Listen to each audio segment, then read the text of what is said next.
So next up, just going to go through some coaching points for the squats. So various ways we can do this. I'm just going to show you side on. Generally, I would say feet about shoulder width apart. Toes maybe turned out just slightly. For some people, it depends on hip mobility, how that works. So from here, you can go with the arms out straight, across the arms, across the shoulder. Both of these encourages you to keep the chest in an upright position. So the key on the squat position is that we're sitting the hips back and down and trying to sit and put the weight into the heels. So keeping that back as straight as you possibly can, and then from here just driving up. So again, it's sitting the hips back. You want to pull the hips back and down, shift the weight into the heels as possible. Okay, so coming from the front, just from here, sitting back and down, and then driving up. At the bottom of the squat, you're going to find your knees will naturally want to collapse in. So from here, all you're looking to do is try to push them out slightly, and that will just really just stop them from collapsing in. So in from here, nice control on the way down. You can drive that upward motion. Exercise is the good old push-up. Okay, some variations from here dependent on your strength levels. So I'll show you side on. So the full push-up start position is this high plank position. So from here, hands about shoulder width apart. You want to squeeze the glutes and tense your abdominals. Keep that throughout. So from here, you're going to low down, all the way chest touch the floor, and driving up. Control on the way down, driving up. Keep that tension in the glutes and abs throughout. Control and drive. So a modified version on here is to come from the knees and just ensuring that your hands are underneath your shoulders. We can from here again really want to focus on squeezing them glutes, tensing the abs.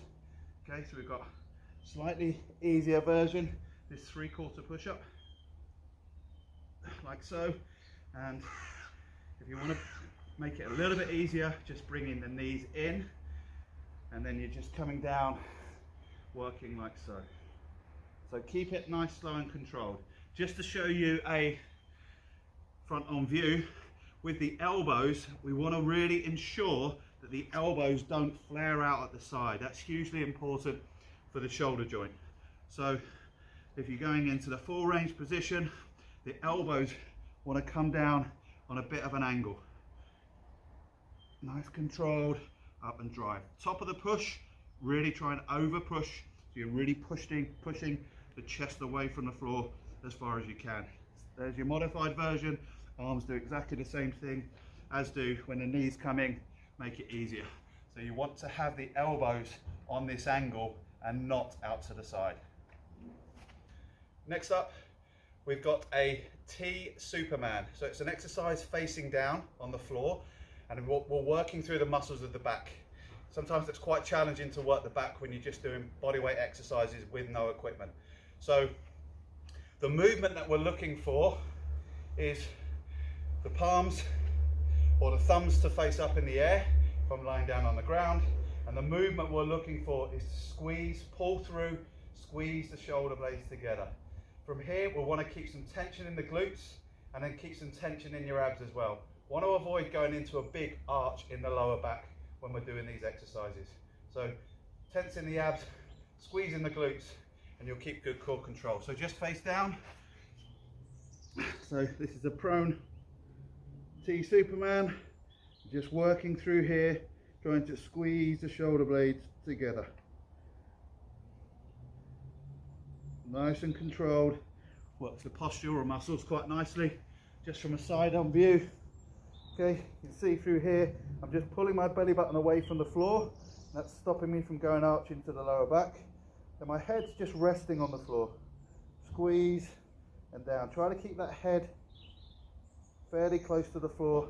Just want to avoid coming up in this position. Okay, you feel that low through the lower back.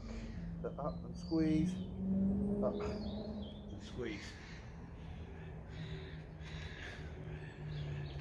Next exercise is going to be a loaded plank. Okay, same as a plank exercise, but all we're looking to do is load it by driving the arms downwards towards the feet when we're in that plank position. Okay, so some key points on the plank. Popular exercise, often done not very good. So from here, your setup position in this loaded plank is to have the elbows slightly in front of the shoulders.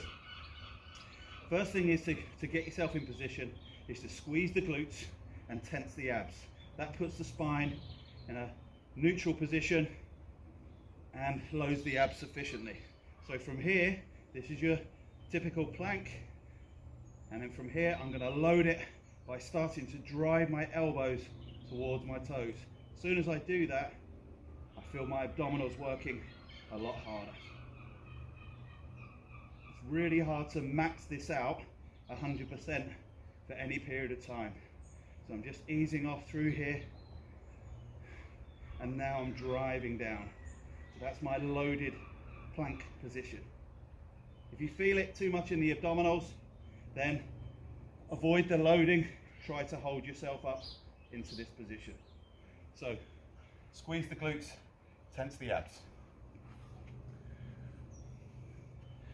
Next up, just a little bit of cardio I'm adding on to the end of the circuit. All this one is just working through on a lateral hop. So you're trying to just land, don't have to hop too far, absorb the landing. So you're just slightly dropping through the hips, absorbing the landing. So the softer you land, the more the muscles have to work over the joints. So nice and controlled, working that lateral hop.